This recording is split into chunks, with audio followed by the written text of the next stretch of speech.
السلام عليكم ورحمة الله وبركاته. اللهم صل وسلم وبارك على سيدنا محمد وعلى آله وأصحابه أجمعين. ازيكم يا حبايبي، عاملين ايه؟ يا رب تكونوا في أحسن حال. النهاردة مع بعض هنعمل الكب كيك من 2 بيضة، ومقادير سهلة وبسيطة. هنعمل أحلى كب كيك مع بعض. يلا بينا نصلي على الرسول. اللهم صل وسلم وبارك على سيدنا محمد وعلى آله وأصحابه أجمعين. ونقول بقى بسم الله الرحمن الرحيم. أول حاجة خلينا متفقين إن الكوباية اللي هنعاير بيها المقادير تكون بمقاس واحد. معانا 3 كوبايات من الدقيق، 2 بيضة، كوباية من اللبن، كوباية ونص من السكر، كوباية إلا ربع من الزيت، كيس كيك شيف، و2 كيس فانيليا. والمعلقة بقى اللي هتخليك الكيك معاكي هش، معلقة نشا. شايفين بقى مقاديرنا سهلة ازاي؟ يعني من 2 بيضة، وكوباية لبن، كوباية ونص سكر، كوباية إلا ربع من الزيت، 3 كوبايات دقيق، 2 كيس فانيليا، وكيس كيك شيف. هنعمل أحلى قوالب كب كيك مع بعض. معايا بقى الدقيق، 3 كوبايات من الدقيق، ضفت عليهم معلقة النشا، وطبعا رشة الملح. هضيف عليهم بقى كيس كيك شيف، وهقلب المواد الجافة دي مع بعض. ومن نجاح الكيك معانا ان احنا هنشغل الفرن اول ما هنبدأ في اعمال الكيكة. يبقى دلوقتي احنا مشغلين الفرن. هنجيب بقى شفشق الخلاط، هنضيف كوباية ونص من السكر، عليهم 2 بيضة،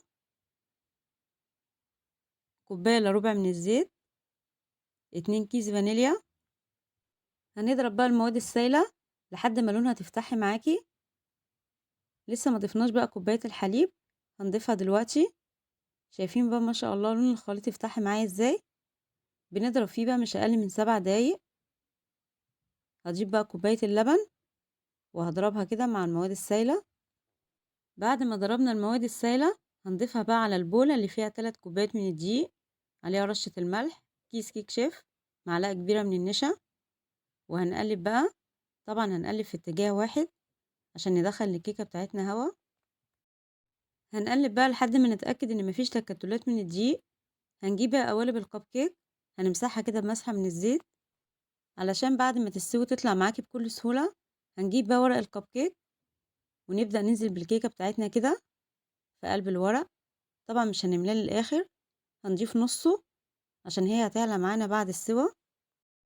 هنخبط بقى الصينية بتاعتنا كده خبطتين، وبعدين ندخلها الفرن على درجة حرارة 180. وزي ما اتفقنا مع بعض ان احنا مشغلين الفرن قبل ما نبدأ في اعمال الكيكة. شايفين ما شاء الله بقى مني يكفي صينية تانية. هسويها بقى في صينية عادية. طلعت بقى الصينية من الفرن. شايفين ما شاء الله طالعة معايا مرتفعة وهشة ازاي؟ اتضاعف حجمها.